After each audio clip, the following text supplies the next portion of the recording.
할렐루야, 반갑습니다. 2021년 9월 11일 토요일입니다.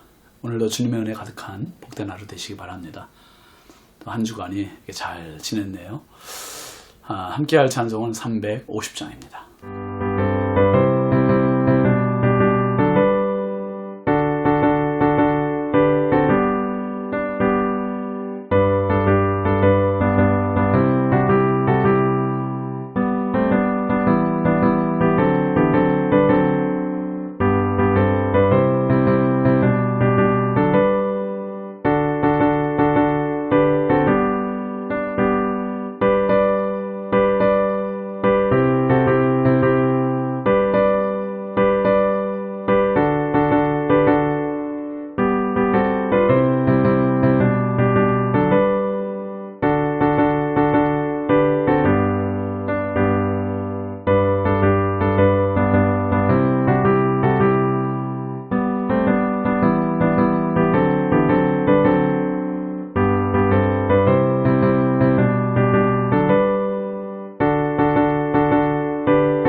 하나님의 말씀은 열왕기상 20장 16절부터 21절까지입니다.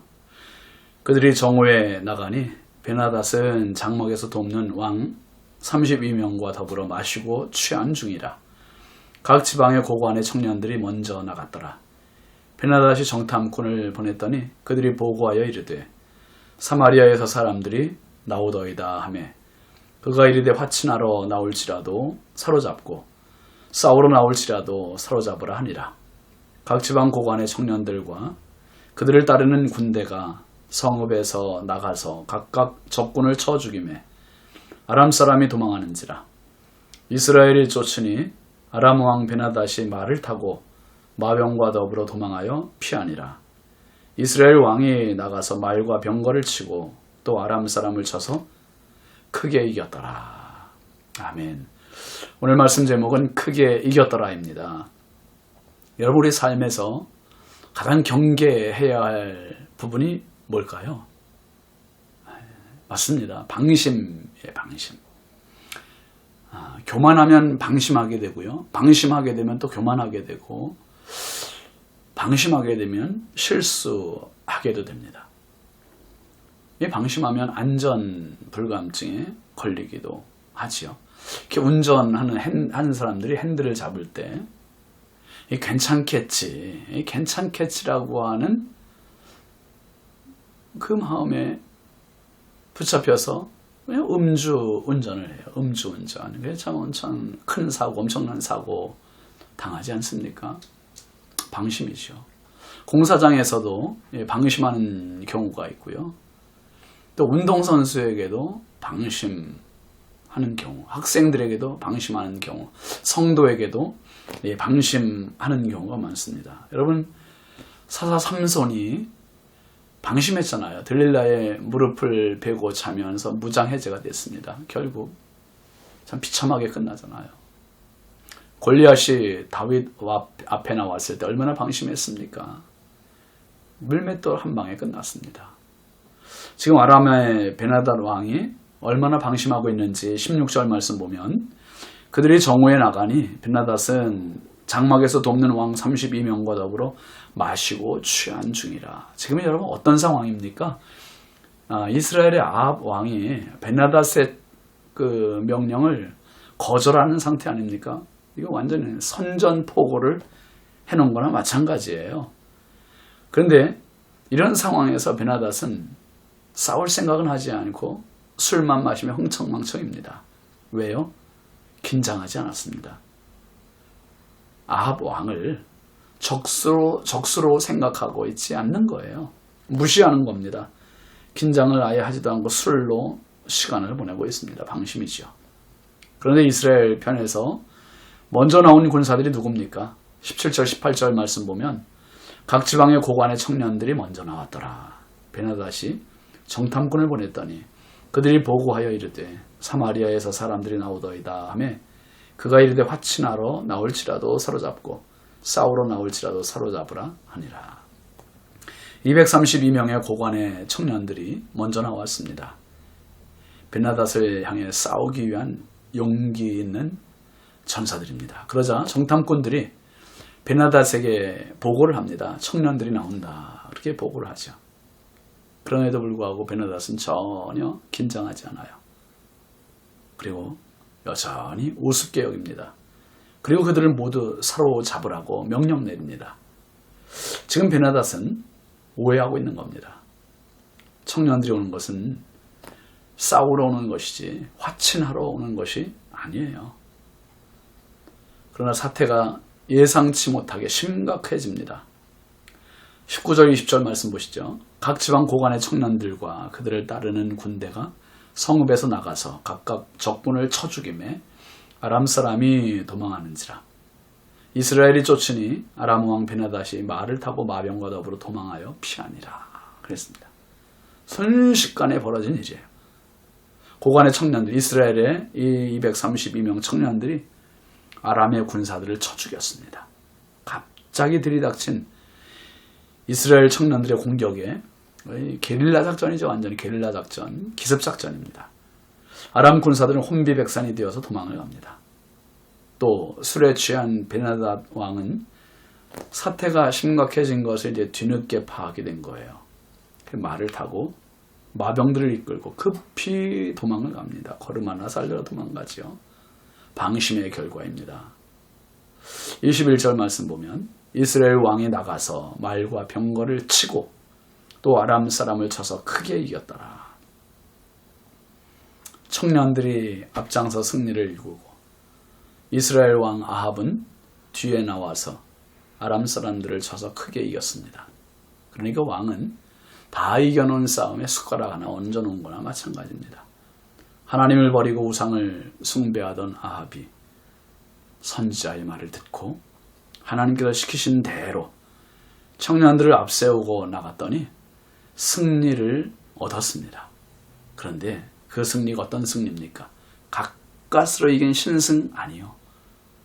대승입니다. 크게 이겼습니다. 월등하게 이겼습니다. 로마서 8장 37절 말씀에 보면 그런 말씀이 있습니다. 그러나 우리 이 모든 일에 우리를 사랑하시는 이로 말미암아 우리가 넉넉히 이기느니라. 우리의 모든 일 가운데 우리가 승리할 수 있는 비결, 우리를 사랑하시는 예수 그리스도 하나님으로 인해서 승리할 수 있습니다. 여러분 여기서 넉넉히 이기느니라. 이 말씀 제가 언제 주일 설교 때 한번 인용한 적 있죠? 헬라어로 히페르니카오라는 말로 되어 있습니다. 이게 넉넉히 이기느니라. 복합 단어인데요. 히페르라는 말과 니카오라는 말이 덧붙여져서 히페르니카오, 넉넉히 이기느니라 라는 말로 되어 있습니다. 먼저 히페르라는 말은 뭐뭐뭐 위에, 뭐뭐 너머에, 아주 높이, 그 이상에, 또 풍성하게 라는 뜻을 지니고 있습니다. 그리고 두 번째 단어인 니카오, N-I-K-A-Y, N-I-K-A-O, 니카오인데요. 이 니카오의 어근 N-I-K는 나이키의 어원이 되었습니다. 즉 승리, 나이키 유명 운동화 상표 아시죠? 승리라는 뜻입니다.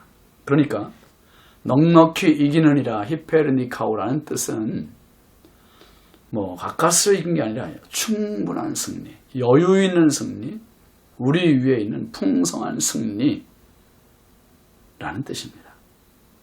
여러분, 승리는 내 힘으로 단독으로 이룰 수 있는 게 아니에요. 예수님께서 승리하신 승리에 그냥 편승해서, 뭐 죄송한 표현이지만 예수님의 십자가에 무임승차하는 사람들이 저와 여러분들이에요. 무임승차합니다.